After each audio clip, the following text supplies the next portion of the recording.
speak up. So I was gonna be nervous, but I said never mind, because I already met most of y'all. Yes.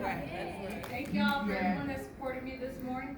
Well, So, I'm gonna try and look at you as I read the speech. So, good afternoon, everyone. I just need a moment to take in this beautiful sight. Hola, konnichiwa. God is good, y'all.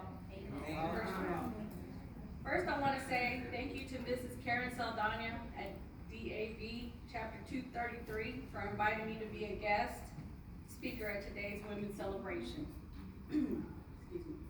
I'm honored to be speaking amongst a room of my peers who are strong female military veterans. I'm going to skip my early years due to time constraints today and get to the good part of the story, or at least the good part now.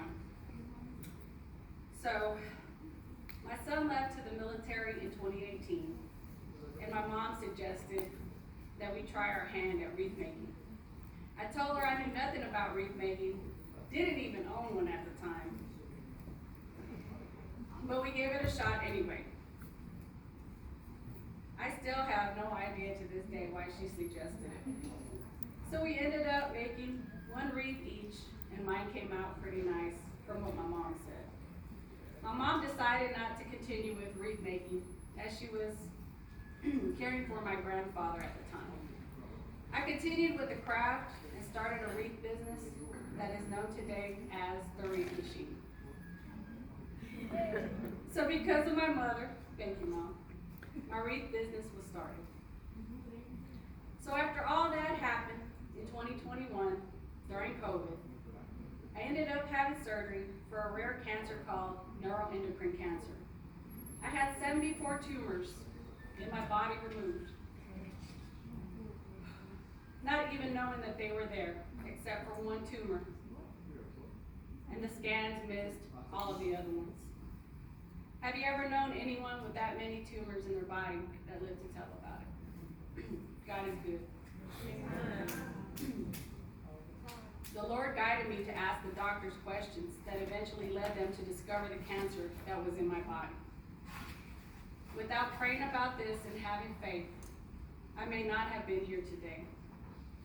Before and after the cancer situation, I prayed about a product that I could have exclusively for my small business, as the wreath industry is very competitive.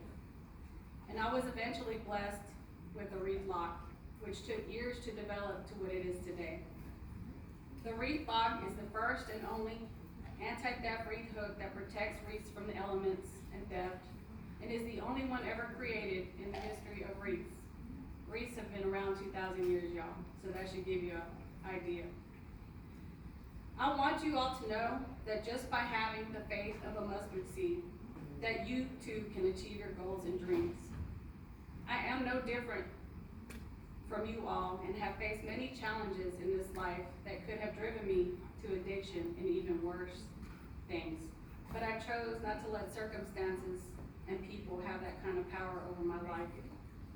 After my first marriage, I decided as a single parent to stay in college and graduate, even while I was going through a divorce. I became a wreath maker in a very competitive industry and decided that I needed to set myself apart from others and created the first of its kind product that helps people keep their wreaths on their doors and provides peace of mind. I stayed with the federal government for over 20 years through all the highs and lows to be able to provide for my family and earn a retirement. I am no different than you are. The only difference is that I was told back in the day when I was a single parent in college, on my final attempt,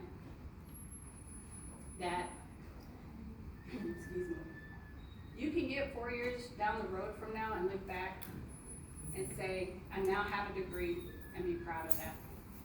Or you can get 4 years down the road from now and look back and say, I could have had a degree and not have one.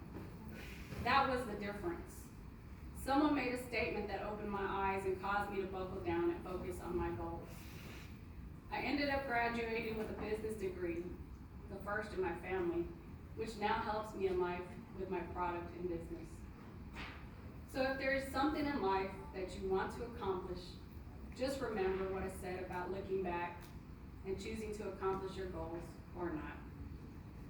We don't let temporary situations define us.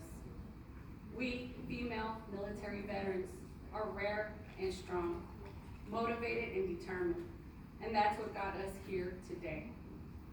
We are diamonds that have been polished by life, and we are made to shine. Use that same strength to get you where you want to be in life in the future. You can do this. All things are possible with God and faith. Thank you all for letting me be here to tell my story, and thank you all for being here today. God bless you all.